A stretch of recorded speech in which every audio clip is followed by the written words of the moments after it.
As always, Ted, kick us off. Who do you have as your winner of the week? How about JJ Redick Yeah, we haven't talked about that, huh? gets the the Lakers head coaching gig? Um, I know he's been doing the podcasting thing recently. He's called a handful of games. I guess maybe he's called more than I realized, He but called the NBA Finals, Ted. yeah. And then you get a there's a little bit of a rumor circulating about JJ Redick to the Lakers. Everyone, no, there's no way. And then boom, JJ Redick to the Lakers. It was the Hurley rumors kind of threw everyone off the scent. Yeah. Then that didn't happen. And Redick actually talked about it at his press conference. He was like, I was not offended that they went after Danny Hurley. He's a two-time NCAA champion, back-to-back national champion at UConn. I've won back-to-back like third and fourth grade league championships. It. I kind of messed up the quote, but it was pretty funny. I I really intrigued, man. What do He you think? went What's your through. gut tell you? Like, I just wonder how. I don't know how important coaching is in the NBA.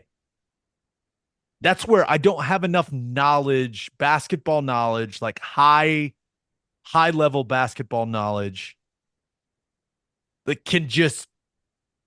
And it's not like JJ Redick doesn't have an incredible amount of basketball knowledge. yeah, Does I, coaching experience matter that much? I feel like in basketball, and maybe it's all levels, but I feel like coaching matters until you get to a point where the players are so good that it doesn't matter anymore. You know, it's like That's the kind of only, how I feel. yeah, it's the only sport where there's like a breakover point to where it doesn't matter anymore. It's like, here's our general idea, here's our what we're going to run out of bounds plays and stuff like that. And I know rotations and all that. And I don't know. I think with the way it's managed in analytics, it's probably become far less important. I I just think the toughest part of the job for JJ Redick is going to be how you handle LeBron James. That's it. The personalities and the egos. And they were doing a podcast together, which I was heartbroken when JJ Redick said in his presser that he was done podcasting for now. That would have been kind of Oh, awesome if they yeah. did an occasional couple. And I do feel bad for all the people that were working for that company. That's unfortunate because they were rolling, man. I mean, he was doing really, really well with the I feel podcasting thing. like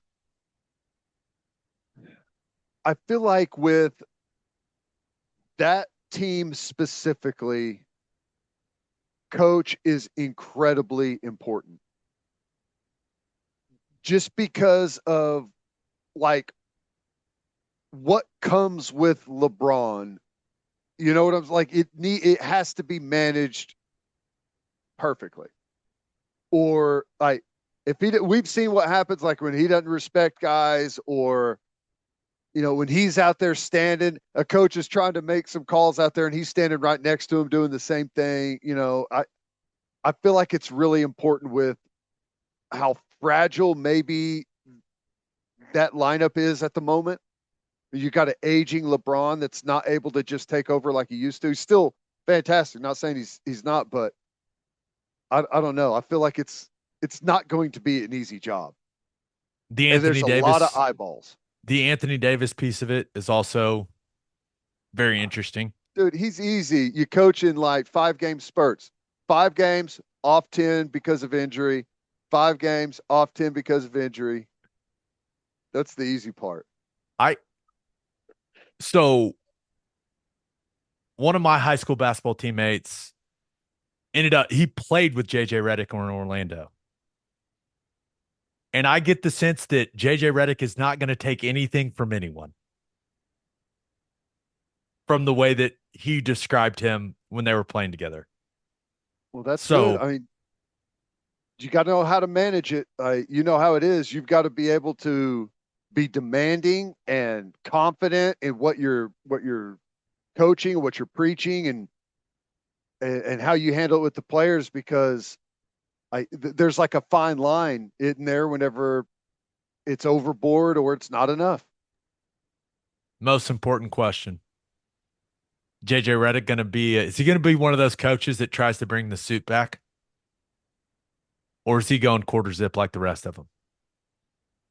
I I feel like he'd be a quarter zip guy, but I guess I don't know him that well. I I He's don't like a know him at style all, guy.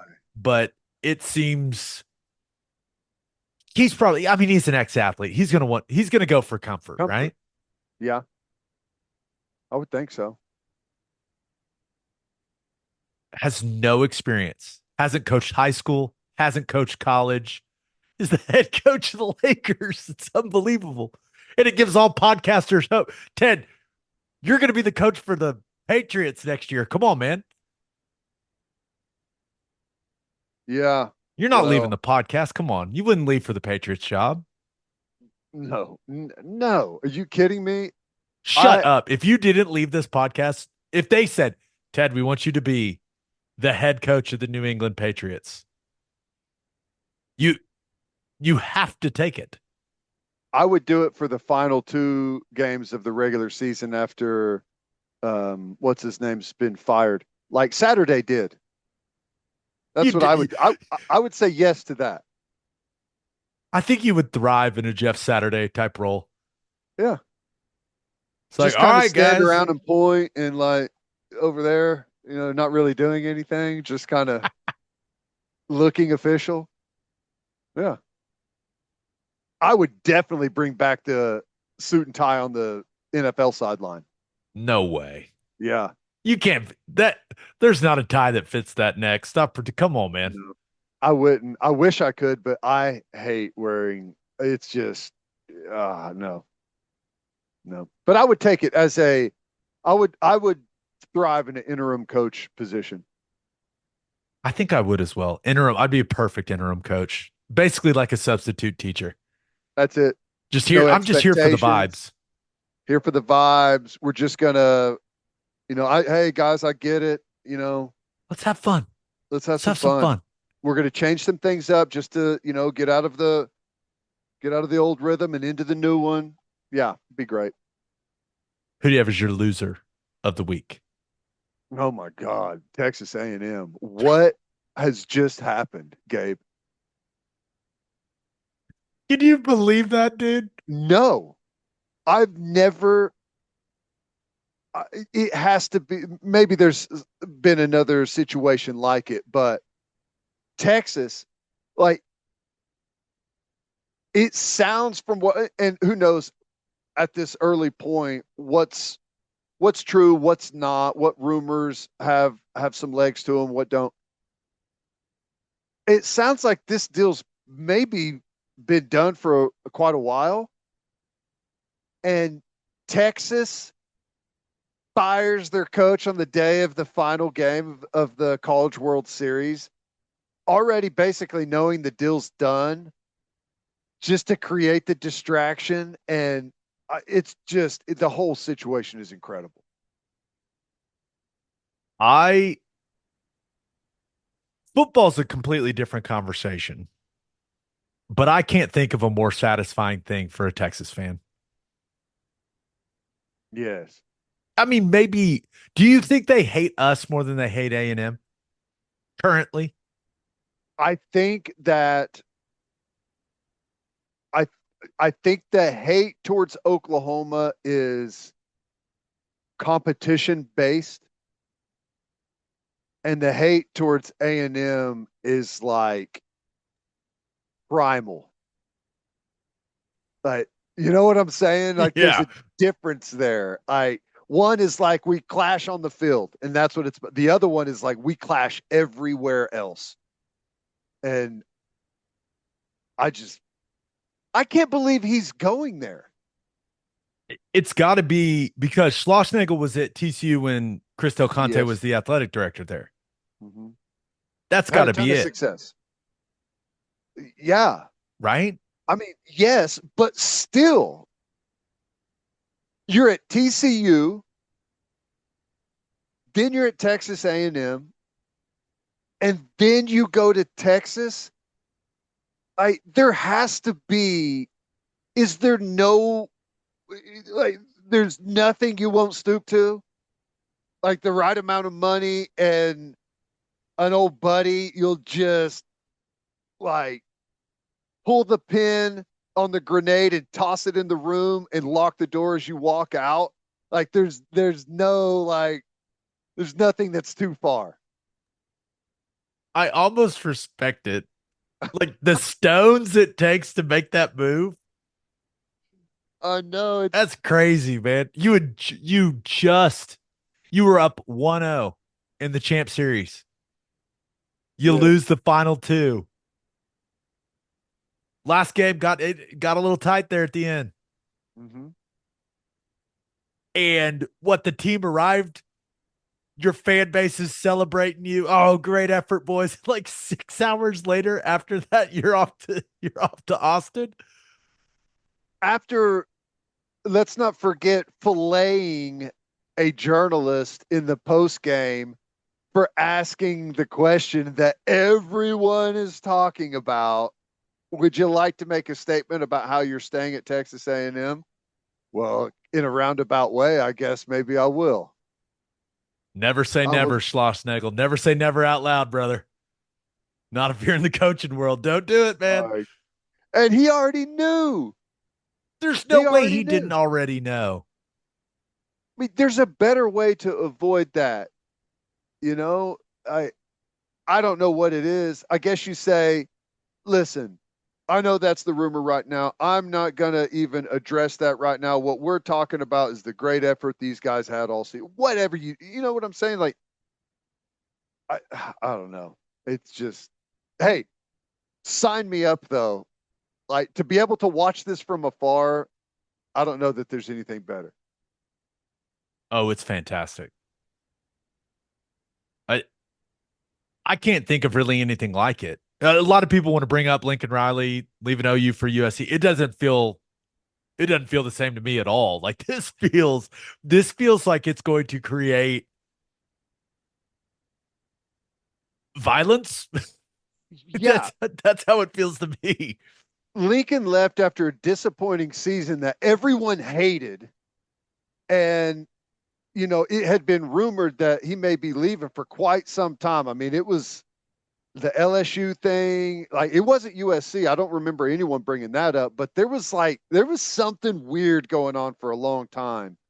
And then he leaves and goes, across the country out to the West Coast. Totally different than playing in the national championship game the night before and then leaving and going to the bitter in-state rival that's just right down the road. I what an interesting situation for OU fans. Like on one side, Jim Schlossnagle's clearly an awesome baseball coach. He's the All that track dude record does is proves. send teams to Omaha. That's right. So do I love that Texas has that guy now? No. Do I love that things unfolded for A&M the way they did in this situation? Of course, it's hilarious. So I'm sitting here going, Like well, one of damn, I them was don't, going to have him. Does it really yeah, matter to us which one? As long as yeah. the other one got robbed of him. It's just Brutal, wildly bro. entertaining. We're just here to be entertained, people. That's it. And that It's is, a soap opera, man. oh my gosh. Twitter was ablaze. It was fantastic. Uh, that's an all timer. And we're just a couple of hours into it. I feel like this one's going to last a long time. No Oh doubt my about it. gosh. All right, let's finish up with my winner and loser.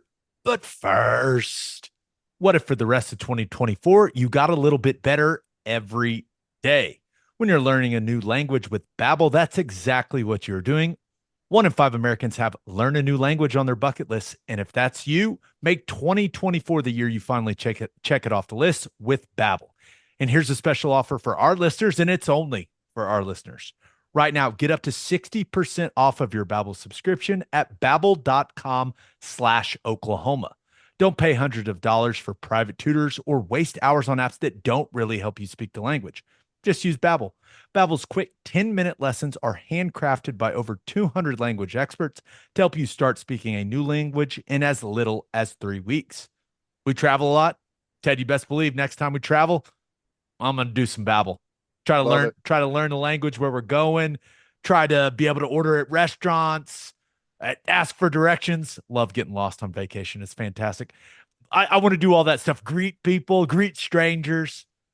What Babbel's for. Get up to 60% off at babbel.com/Oklahoma. That's BABBEL.com/Oklahoma. Rules and restrictions may apply. Head to opolisclothing.com for our podcast merchandise and the best OU gear out there. That's OPOLIS clothing.com. Use promo code TED, TED for 10% off. That's opolisclothing.com. Use promo code TED for 10% off. Buttery soft and 10% off. My winner of the week, college football debates.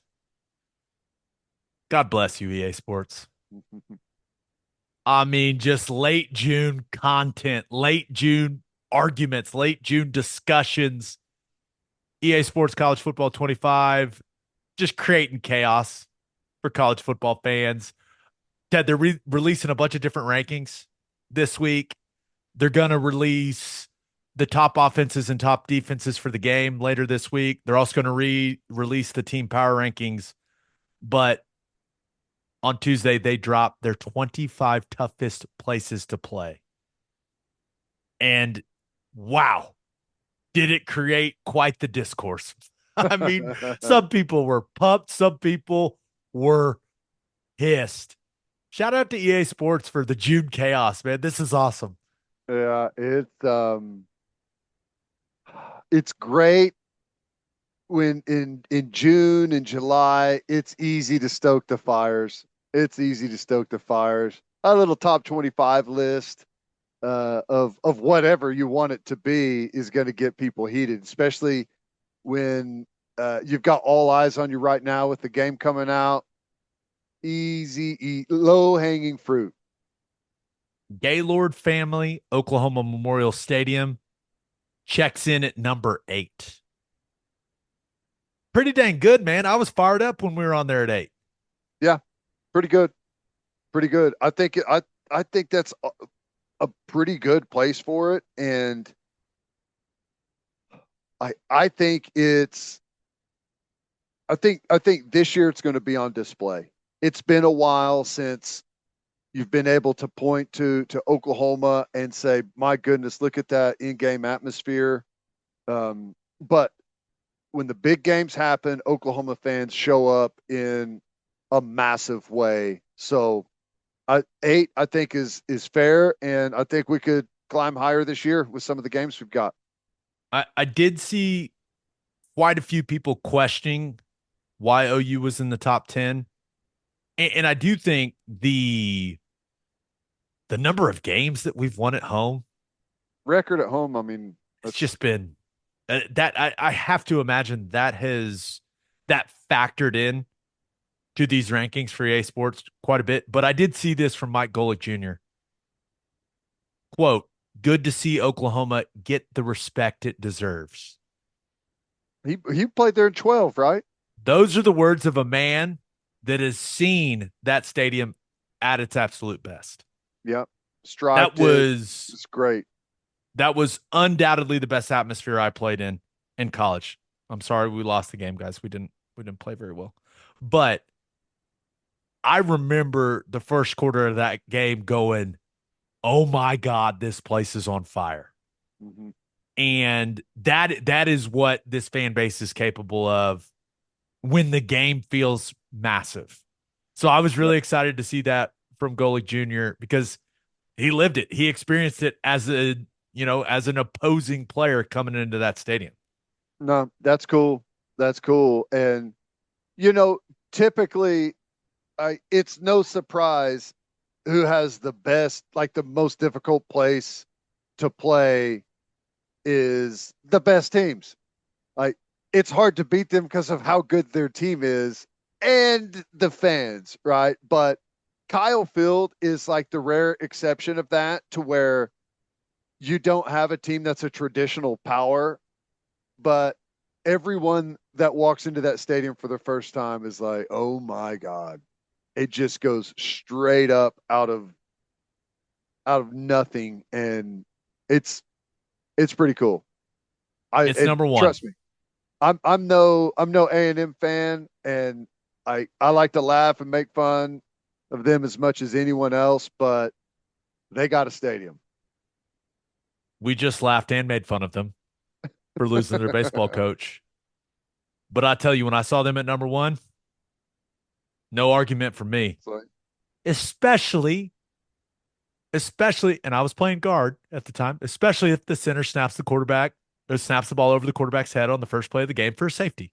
woo, Do not recommend. don't do that. Don't do that. That's not a Uh, good way to keep that place quiet. Do not recommend. But Bryant Denny in Tuscaloosa at number two, LSU Tiger Stadium at three, the Horseshoe at four, which I won't lie, I was not blown away by I that agree. stadium, but we went and beat him. And what was that, 17?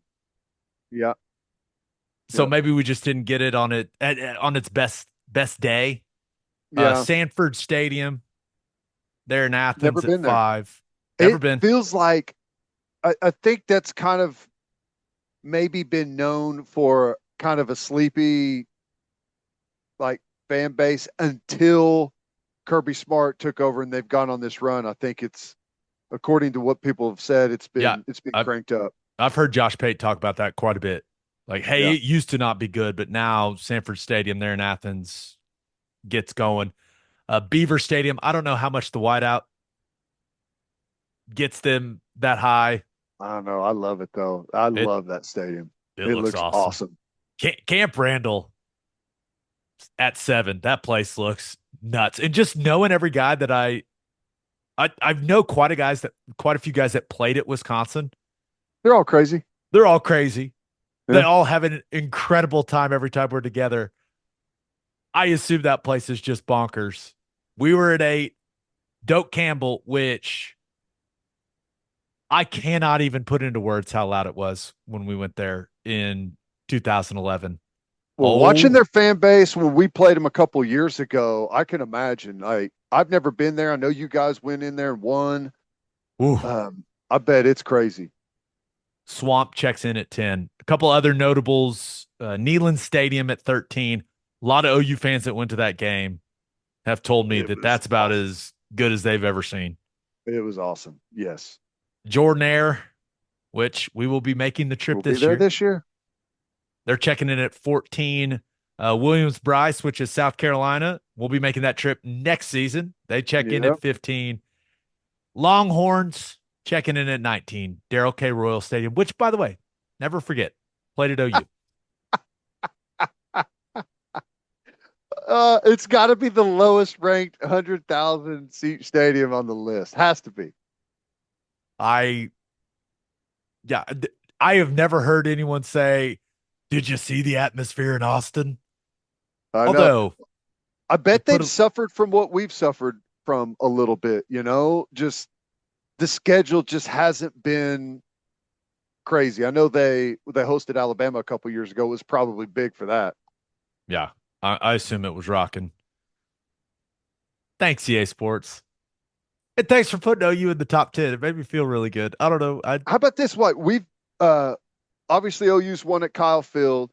We've won at Bryant Denny. We've won at the Horseshoe. I don't think we've ever played at Sanford or Beaver or Camp Randall. One at Doak Campbell. I mean, that's we've done a pretty good job in the spots that we've actually played. Yeah, it's a good way of looking at it. I I don't know what that means for this season or next season or our It means nothing. our SEC era, but hey, I love We need to start checking some off. We need to check off Tiger Stadium, and I guess we'll get a chance to check off the swamp at some point. Jordan. Remember, the H is We're in silent. there. Yep. H is silent, like it's not even there, OU fans. All right, my loser of the week. It's hard to call the best hockey player on the planet the loser of the week, but That's where I'm at with Connor McDavid. I think it's widely accepted that he is the best hockey player on the planet. So it's hard to feel bad for the guy. But I can't imagine. I assume you've dreamt your entire life of winning the Conn Smythe Trophy, right? Because if you win the Conn Smythe, typically that means you are hoisting the Stanley Cup above your head. If you win the Conn Smythe, if you win the Stanley Cup playoffs MVP award, you have it in one arm and you've got the cup in the other, and you're skating around and you've got the biggest smile on your face ever, but not for Connor McDavid. Yeah, They it's lose supposed in to be game the cherry 7. on top. It's supposed to be the cherry on top. And Oh, this, it was like the consolation prize for him because he's incredible. and it I, had the makings of one of like the greatest, like an awesome story too. oh, down 3-0, which, by the way, we need to make a correction. This is what happens when we try to talk hockey. The 1942 Maple Leafs did not blow the 3-0 lead, Ted. They came back from the 3-0 Okay, deficit.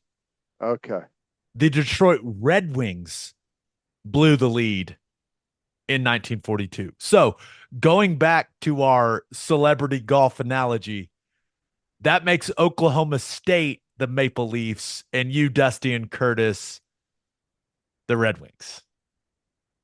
okay. Yeah, I'm glad we straightened that up.